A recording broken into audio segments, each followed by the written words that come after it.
Hey guys, what's up? We're on our way to Massachusetts' most haunted Victorian mansion. This place is absolutely gorgeous, built in 1875. It is insanely haunted, so let's go.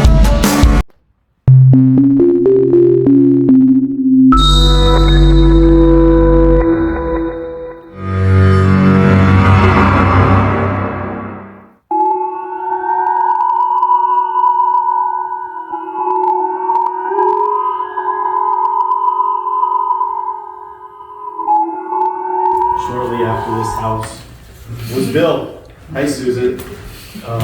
So Susan died shortly after this house was built. When she died, Sylvester waited 1 year, and then he met another woman. The other woman's name was Ellen. Ellen was...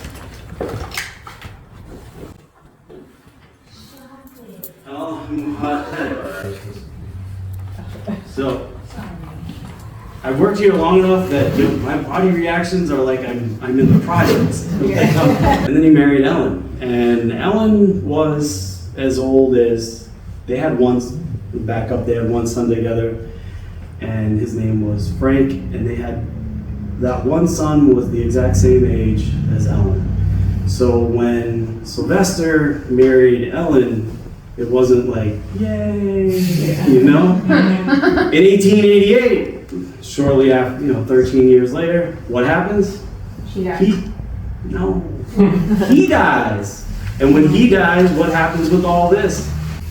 Yeah, but Frank's pissed. Like, he don't want that. And someone their own age is inheriting all the stuff that, also runs over there. And the reasoning for that tunnel is so he could make his way over there. You were building some chairs and you want to make sure you were working. You don't see him coming. He's just going to make his way behind you. He liked to control things. So some of the guests of this house were Calvin Coolidge, Betty Davis, Norman Rockwell, Minnesota Fats. He was like a pool tycoon. He played pool in all the pool houses around Gardner. And then Bailey from Barnum and Bailey. I don't know if it sticks out, but there's that lovely lady over there. So I just mentioned Barnum and Bailey. So the connection between that lovely woman and Barnum and Bailey is a Fiji mermaid. There are only 3 in existence in the world. That was given to the owner of this house, right now, and that was in his dining room. When he bought this home and he found out that Bailey used to come here and frequent here, he decided he was going to donate, well, not donate it because it's his house, but he was going to put it in this house so that people could see it and it was applicable to the house.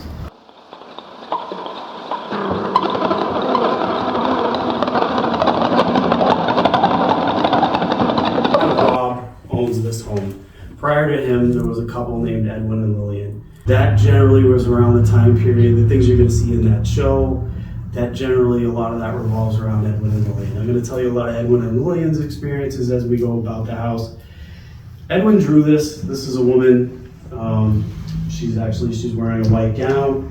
If you notice, she has, as you make your way through, feel free, she has her hands over her face. She's covering her face. This is someone that Edwin saw while he was in the house and he drew pictures. There's a couple pictures throughout the house that Edwin drew, and I'll point them out as you go, and they're spirits that he saw while he was living here.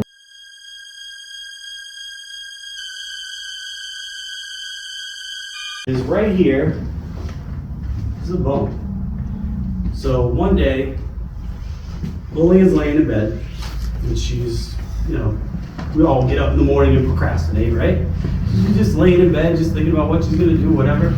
Something comes to her, and she feels overcome, and she needs to go in the basement and go through, there's a kiln, which I'm gonna show you when we go down there. And so she goes down into the basement, and with her hands and some simple gardening tools, she just starts digging.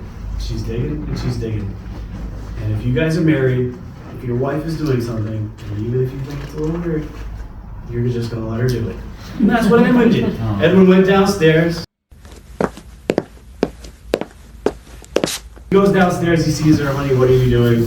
She's like, I'm digging, I gotta dig. She's just digging, and he's like, you know what, okay, whatever. So he goes upstairs to his office, which is the nursery upstairs, and he worked from home, Blue Cross Blue Shield. He just, goes back to work, does his thing.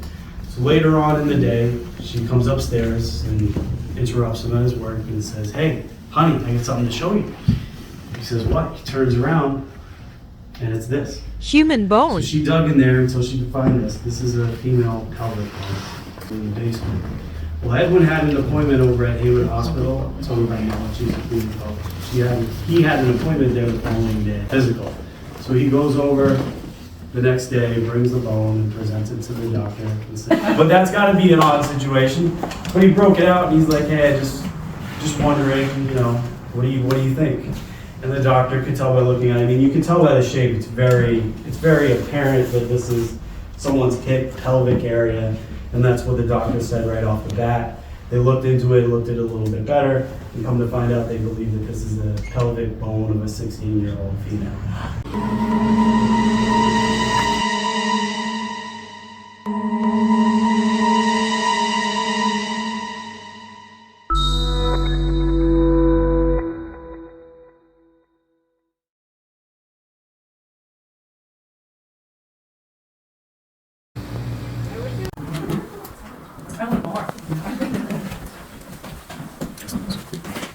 It looks like those dolls.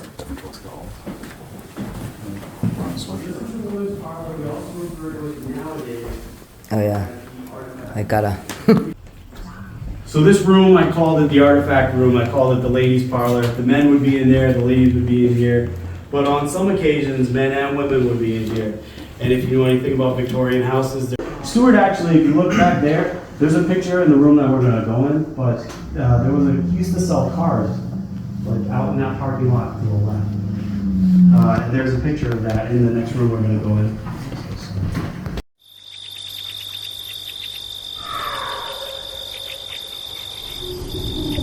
Every time come out and say hello to us,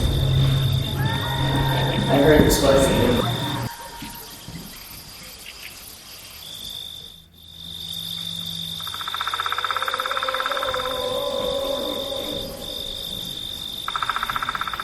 Sounds crazy.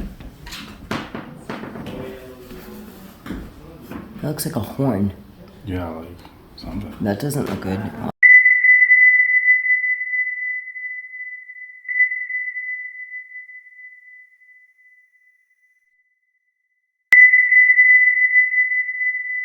Apparitions have been seen throughout this entire home, as well as unexplained events, shadow figures, disembodied footsteps, along with a dark-haired woman with a creepy smile.